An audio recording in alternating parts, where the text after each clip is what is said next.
Hello বন্ধুরা, বিপ্লব লাইফস্টাইলের পক্ষ থেকে সবাইকে জানাই আন্তরিক শুভেচ্ছা।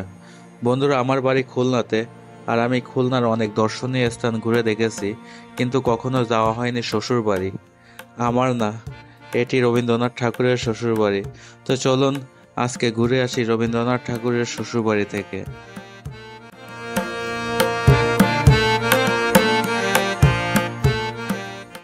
যেতে যেতে শুনে নি কিভাবে আসবেন রবীন্দ্রনাথ ঠাকুরের শ্বশুরবাড়ি।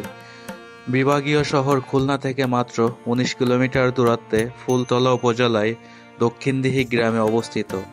এখানে আসার জন্য খুলনা শহর থেকে প্রথমে আপনাদের সিএনজিতে করে আসতে হবে ফুলতলা, আর এখানে আসার জন্য ভাড়া পড়বে জন প্রতি ৪৫ থেকে ৫০ টাকা।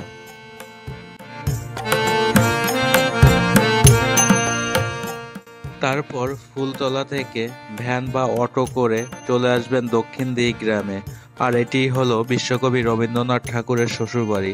আর ফুলতলা থেকে শ্বশুরবাড়ি পর্যন্ত ভাড়া পড়বে ২০ থেকে ৩০ টাকা জন প্রতি।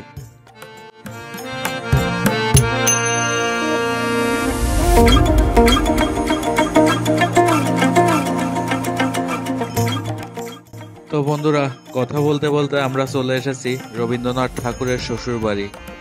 আমার সামনে যে সাদা বিল্ডিংটা দেখতে পারছেন, এটিই হলো আমাদের বিশ্বকবি রবীন্দ্রনাথ ঠাকুরের শ্বশুরবাড়ি। আর এখানে প্রবেশ করতে হলে আপনাদের অবশ্যই টিকিট নিতে হবে। প্রতিটা টিকিটের মূল্য ১০ টাকা করে।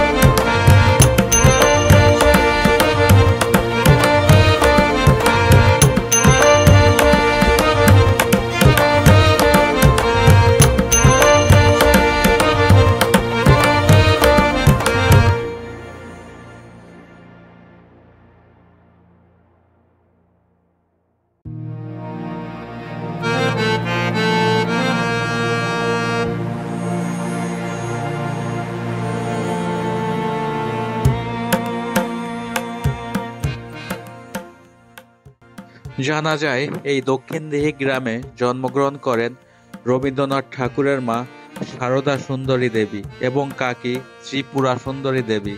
ছোটকালে বিশ্বকবি বেশ কয়েকবার মায়ের সঙ্গে এই দক্ষিণদিঘি গ্রামে তার নিজের মামার বাড়িতে বেড়াতে এসেছিলেন।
আমরা গেট দিয়ে ভিতরে প্রবেশ করেই প্রথমে দেখতে পেলাম সিঁড়ির দুপাশে দুটি মূর্তি। একটি হলো বিশ্বকবি রবীন্দ্রনাথ ঠাকুরের, আর অপরটি হলো স্ত্রী মৃণালী দেবীর।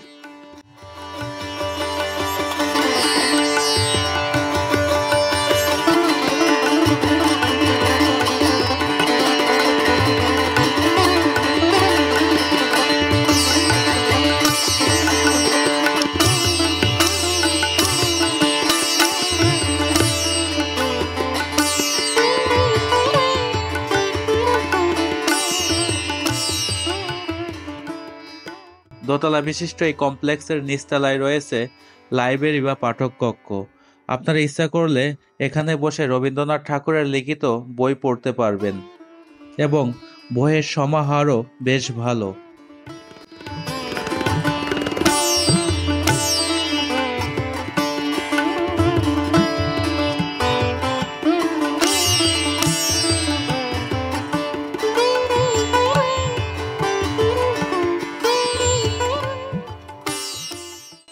উপরের তলা এবং নিচতলায় রয়েছে বিশ্বকবি রবীন্দ্রনাথ ঠাকুরের আঁকা বিভিন্ন ছবি, হস্তলিপি, পাণ্ডুলিপি এবং পরিবারের সাথে কাটানো অনেক ছবি।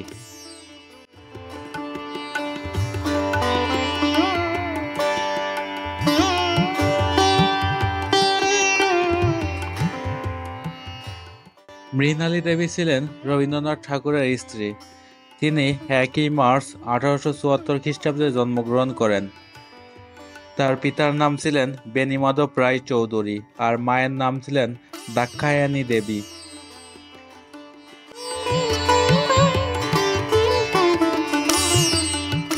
জানা যায় মৃণালী দেবী গ্রামের পাঠশালায় প্রথম বর্গ পর্যন্ত পড়াশোনা করেছিলেন।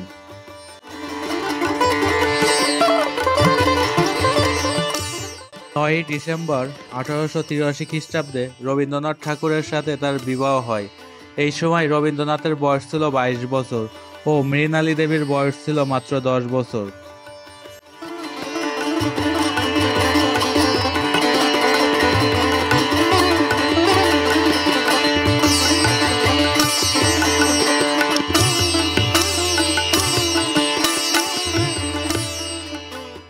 জানা যায় মৃণালী দেবীর আগের নাম ছিল ভবতা রানী, কিন্তু রবীন্দ্রনাথ ঠাকুরের সাথে বিয়ের পর রবীন্দ্রনাথ ঠাকুর তার নতুন নাম দেন আর সেটি হলো মৃণালী দেবী।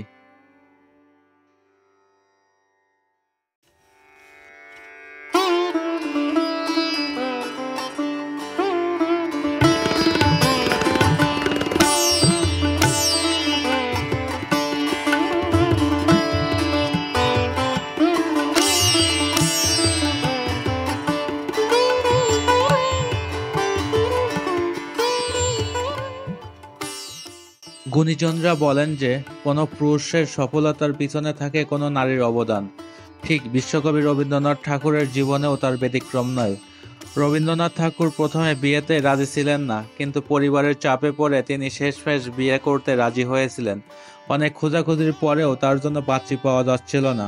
অবশেষে ঠাকুর অ্যাসেস্টের এক কর্মকর্তার মেয়ে ভবতা রানীকেই রবীন্দ্রনাথের স্ত্রী হিসেবে বেছে নিলেন।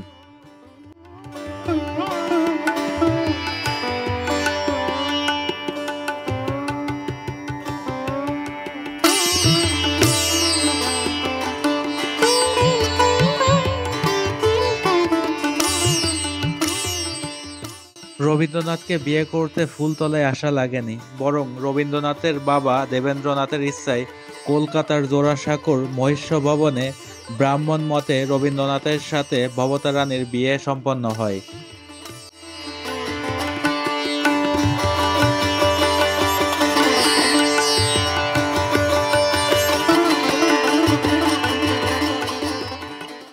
মৃণালী দেবী ছিলেন গভীর ব্যক্তিত্বময়ী ও সুদর্শনা। জানা যায় তার শ্বশুর রবীন্দ্রনাথ ঠাকুরের বাবা পুত্রবধূকে ইংরেজি শিক্ষায় শিক্ষিত করতে কলকাতার লরেটো হাউসে ভর্তি করেন।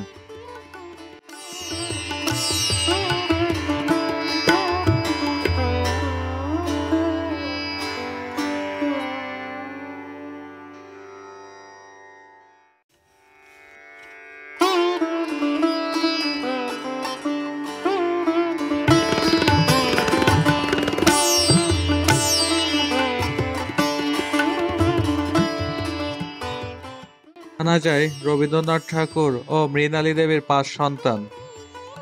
রবীন্দ্রনাথ যখন কাজের জন্য মৃণালী দেবীর কাছ থেকে দূরে থাকতেন, তখন তাদের কথার আদান প্রদান হতো চিঠির মাধ্যমে। তবে মৃণালীকে চিঠি লিখতে উৎসাহ দিতেন রবীন্দ্রনাথ ঠাকুর।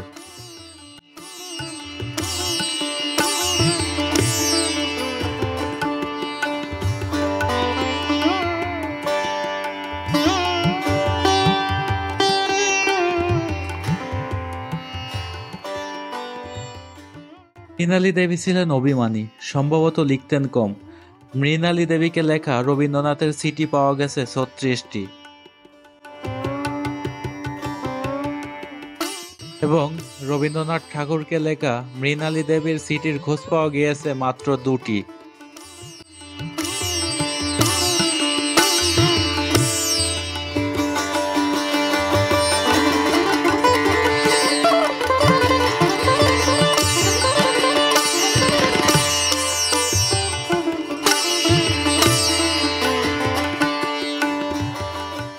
মৃণালী দেবী তার স্বামীকে অনেক ভালোবাসতেন এবং রবীন্দ্রনাথ ঠাকুরের প্রত্যেকটা কাজের সাথে জড়িয়ে থাকতেন, বিভিন্ন সাহস ও উৎসাহ দিতেন।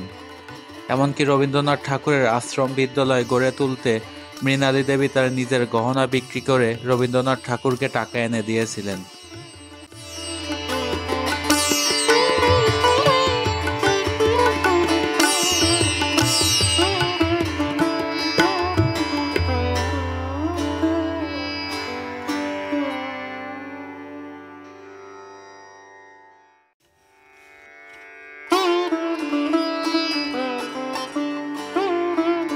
অবশেষে 1902-এর 23শে নভেম্বর সব চেষ্টা ব্যর্থ করে রাত্রে চলে গেলেন পরকালে মৃণালী দেবী।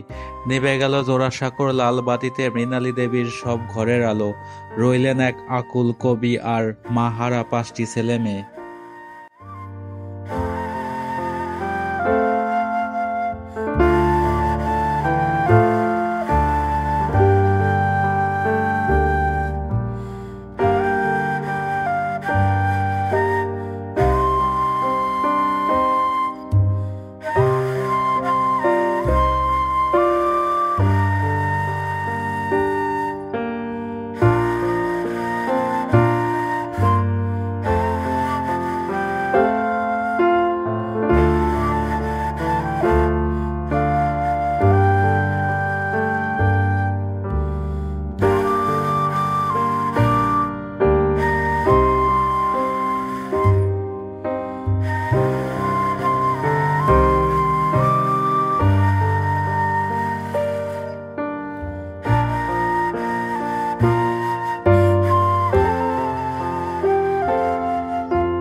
তো বন্ধুরা, আজ এ পর্যন্তই।